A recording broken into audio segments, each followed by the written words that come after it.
comes to SummerSlams, let's see. I got this one in 2008, 2009, and 2010. And then I'll be done, because I'll be caught up. I could go back and re-review 2011, I suppose. But other than that, yeah, that's it. I only got 3 more left. At the same time, though, I don't remember 2007 through 2010 being all that great. So, I'm not that excited to go back and re-watch some of these SummerSlams. But I might surprise myself. It could just be my memory failing me. I think 2008, thinking about it, it should have been a pretty solid show. 2009, I'm not looking forward to. And 2010 is going to piss me off, because that's the Nexus angle. But when it comes to 2007, this is the SummerSlam many consider to be the worst, or one of the worst SummerSlams of all time. Do I think it's the worst? Actually, it's kind of not that noteworthy. I don't really see myself going back and watching it, but do I think it's the worst?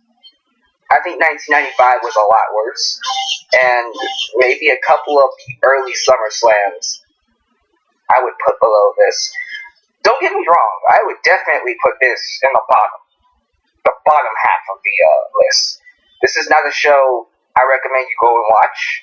It's not really worth taking the time out of your day to check out, but at the same time, people calling it the worst, I can see why you say it, but on paper, it's really just an average show. That's all I gotta say about it. I'm not gonna spend too much time ranting or, losing my mind over the show. It's really just whatever.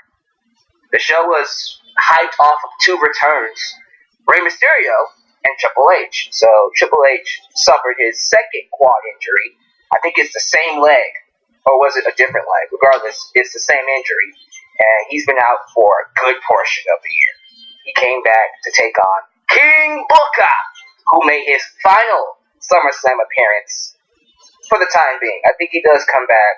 What year? What year was that he came back for SummerSlam? I don't even remember. But he does go to TNA after this. And then Rey Mysterio had to take a break because I think he suffered a knee injury last year, if I'm not mistaken. So he's been gone for a long time. But he's back. Good to have him back. He took on Chavo Guerrero. And compared to their match last year, the match they put on this year was so much better. Miles ahead of what they did last year. As a matter of fact, now that I think about it, I think the reason that match wasn't that good was because of the knee injury. I didn't even put 2 and 2 together. Because I know he was working hurt. I know he was working through an injury around that time. Maybe that's why. Because when you think about it, he didn't even do the entrance last year. Usually he would pop up from the bottom of the stage. He didn't do that. He did it this year, but he didn't do that last year.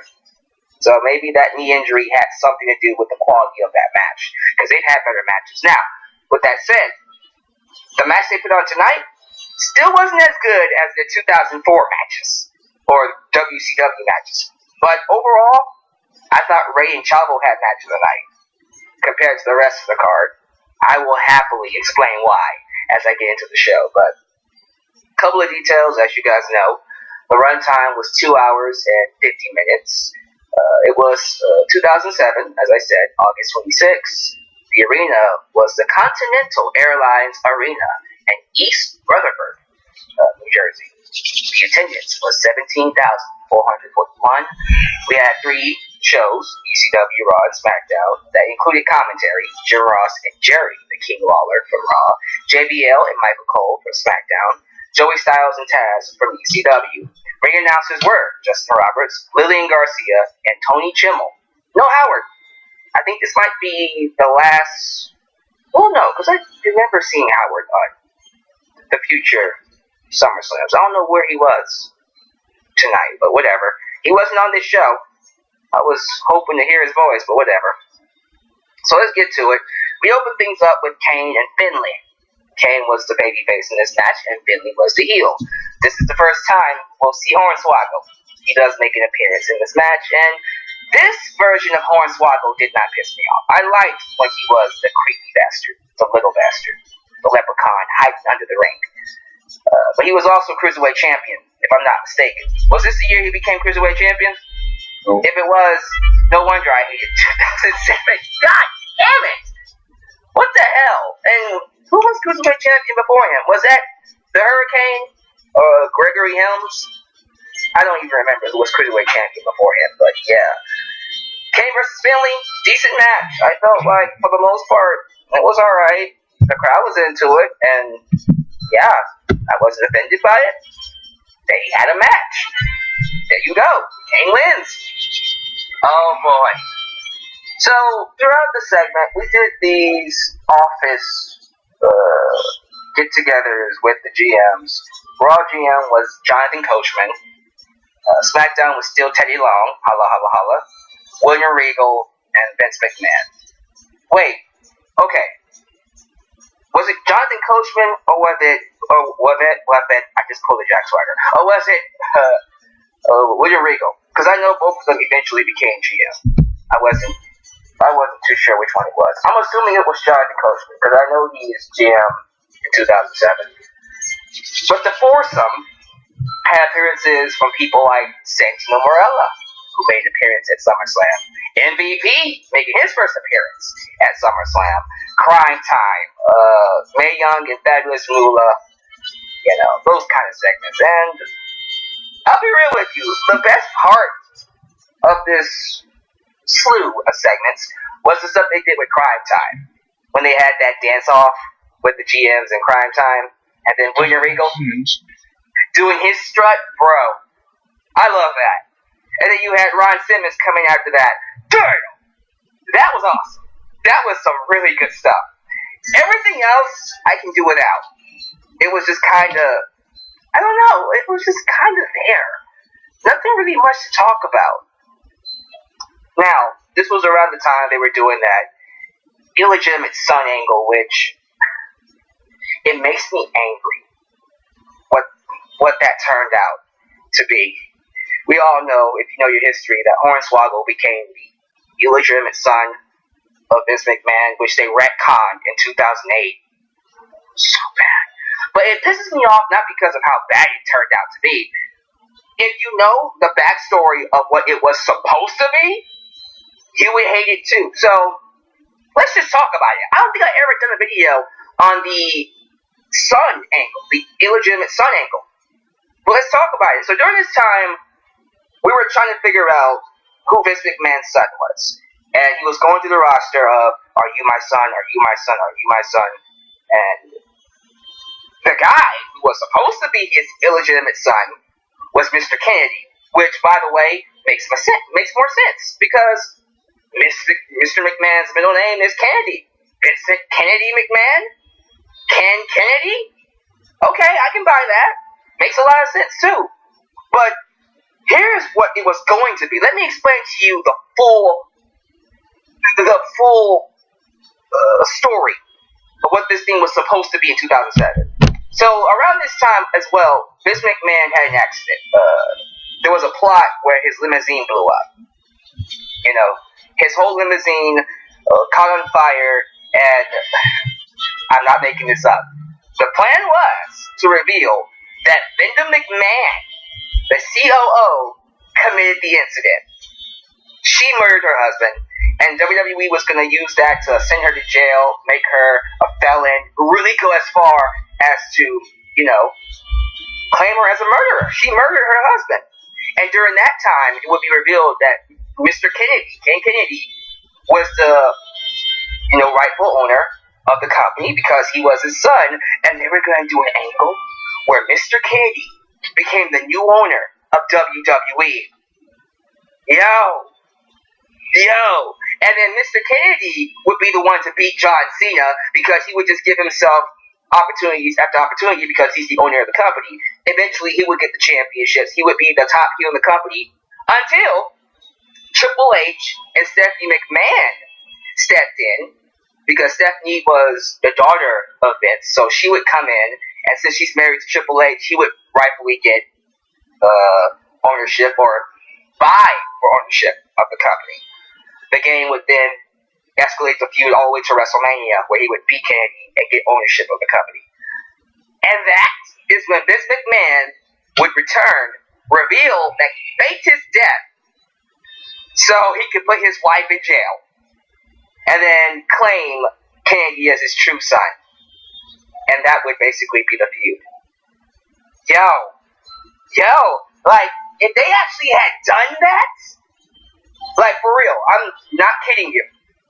If they had done that story the way it was planned out to be, I would have actually liked it. I would have actually liked that. That would have been freaking awesome. If they had gone through with that, instead of doing Hornswoggle, bro. Yo, that's an awesome story. I like it. Unfortunately, we had to kill that story, not just because of Hornswoggle, but because of what would happen to Chris Benoit, who did not show up on this show.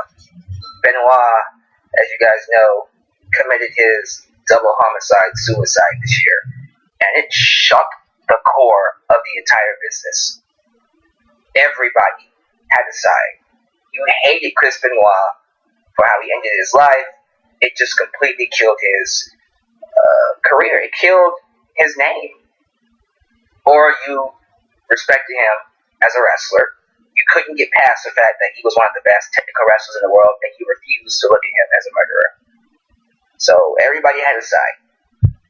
But yeah, this was the year that I think put a black mark on the wrestling business, and even now in 2008, it feels like we haven't recovered. We might have gotten better, but I still think Benoit's death is having bad effects on the business here in 2018, 10 years later. It's ridiculous, man. Oh, but man, that illegitimate storyline, the illegitimate son storyline, if it had played out as that, would have been freaking amazing. But give me your thoughts on that. Okay, so the rest of the card was what it was. We had an Intercontinental Championship triple threat match. Umaga, who was a babyface champion, when he had that long heel run on top, fighting John Cena for the championship. Don't know why he didn't win the title, but whatever. Umaga was the IC champion, and he took on Mr. Kennedy and Carlito, who was also making his first appearance, if I'm not mistaken. Yeah, I didn't see Carlito on SummerSlam 2005 or 6. Interesting. But Umaga won this match. It was decent. We already talked about Rey Mysterio and Chavo. Match of the night, really good. And then we got this Women's Battle Royal. So, Candice Michelle was the champion at this time. And we had women from ECW, SmackDown, and Raw trying to compete for her belt. And the match, although, when you look at the names, Maria, Beth Phoenix, Melina, Jillian Hall, Mickie James, Tori Wilson, Victoria, Crystal, Michelle McCool, Layla, Kelly, and Brooke, lots of eye candy. Lots of beautiful, beautiful women. With that said, this match was horrible. This match sucked. This match was really bad. It was hard to get through. It really was. When it was over, I was like, oh, thank God. But Beth Phoenix won, and she eventually does beat Candice Michelle to win the championship. As you know, history. And then we had a beer drinking contest because MVP, who was the United States champion, didn't want to defend his belt. So he took on Matt Hardy in a beer drinking contest, to which Matt Hardy invited Stone Cold Steve Austin, who got the pop of the night, to take his place. Austin came in, had some fun, did some push-ups, did some jumping jacks, drank some beer, and then stunned MVP. I loved it. I thought it was great. MVP was so underrated. MVP was a really good heel. I don't even know why he's not back in the company now. He could be a good manager or just a good performer. But alright, maybe they will bring him back. But yeah, he was a good heel back then. Honestly, following that, the show just kind of tanked. ECW Championship, John Morrison versus CM Punk. See, matches like this piss me off because The very next ECW show, they do the rematch. And Morris and Punk had one of the best matches of the year on that show. That match with Morrison and Punk was amazing. This match was not. The match they put on Tuesday should have been the match we got tonight, because it would have been a SummerSlam classic. I can't speak to that. I don't know why. Yeah, SummerSlam classic. This was not even a match. This was like 5 minutes. It wasn't even that long. So yeah, it's what it is. John Morrison retains. Average match. Not as bad as the next match is coming up. So next up is the return of Triple H taking on King Butcher. And it might as well be a house show match. It was more about Triple H coming back and him celebrating after the match than the match itself. Yeah, this was Booker T's final match, and honestly, I would have left too. They did not treat him right. I don't think Booker T got the respect that he should have gotten back in 2006 or 2007. For real. But whatever. Triple H came back, he won, welcome back. And then, oh my God. One of the reasons I hated 2007, the Great Khali as world champion. I hated this championship run. Why was the Great Khali ever a thing? This is another Giant Gonzalez come to life. Great Khali took on Batista, who we've discussed already, not being in the best of shapes. Now, Batista had an awesome series of matches with The Undertaker. I'll give you that. But in terms of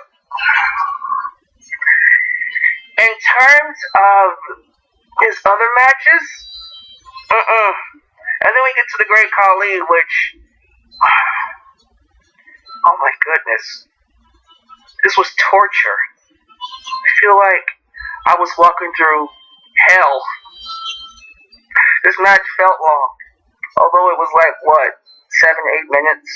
I don't even remember how long it was, but it felt like an eternity. This was hell. I hate this match. One of the worst matches I've seen in SummerSlam. Go F yourselves. I don't know why I censored myself. I want to cuss, but I don't feel like cussing right now because people in the house. So I'm trying to on my best behavior. But for real, this match is one of the worst matches I have ever seen.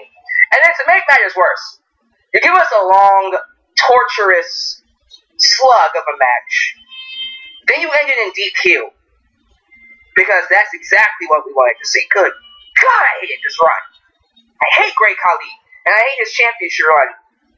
Oh God, I'm so happy he's not here today. I never liked Great Khali. I hate him. I hated him when he first came in. I hate him now. God, this match is horrible. But luckily, we had the final match, which was John Cena versus Randy Orton. Another reason I didn't like 2007. So, look. John Cena in 2006, I was still a fan of. I know a lot of people hated him. It was the cool thing to do in 2006 to boo John Cena. I wasn't booing Cena in 2006. I thought he was still entertaining. I thought he was still good. Here in 2007, though, this is when the overbooking really killed my fandom. I do think this is the year I myself started to hate John Cena. This is a year where I just was like, okay, please get someone else in that World Championship picture. I'm sick and tired of Cena running over everybody. I was pissed off that he beat Bobby Lashley. That was the night I went, okay, yeah, this is stupid. Because I feel like Bobby should have won that championship. And then we get to his match with Randy Orton. This is the first time they fought. Thinking about it, yes. Yeah, Randy Orton, John Cena, first time ever. Summerslam 2007. And I think the first time they actually came face to face was 2004. So a 3-year build. 3-year build. Wow. So, this match was, I don't know. Listen, the match was 20 minutes long. I think the first half was boring as hell. It was very lifeless. It was whatever. I was watching a Raw match at that point. And then the last 10 minutes, it's like they kicked it up. It's almost like the first half of the match didn't matter. And see, there is this way of doing it where you can seamlessly transition from a slow match into a very awesome match, and it overall becomes a great match. But if the first half of the match is boring as hell, and then all of a sudden, okay, now we're trying to have a great match, that doesn't make for an exciting match overall. Because if you look at it from my standpoint, the first half was a D plus. The second half was a B plus. That averaged out to a C plus. So overall, it was decent. Wasn't horrible, but I'm not gonna go back and watch it. Why go back and watch it? It was what it was. Decent match. Cena wins. They have much better matches. Their matches in 2009, their matches in 2008, I think, are better than this. But, yeah, this SummerSlam, not worth your time. Don't go out of your way to watch it. If anything, watch Rey Mysterio and Chavo, and then watch those backstage segments with Crime Time and Vince and the GMs. That's it. Yeah, I can see why people want to say this is the worst SummerSlam of all time. I don't believe it is. But it is a SummerSlam that we can go back and watch. A very weak SummerSlam. But that's my thoughts. Give me your thoughts about it down below. Alright, 2008's next, then 2009, then 2010, and if I have time, we'll do 2011. But this is your boy, the Lex Man, signing off. I hope you enjoyed this review.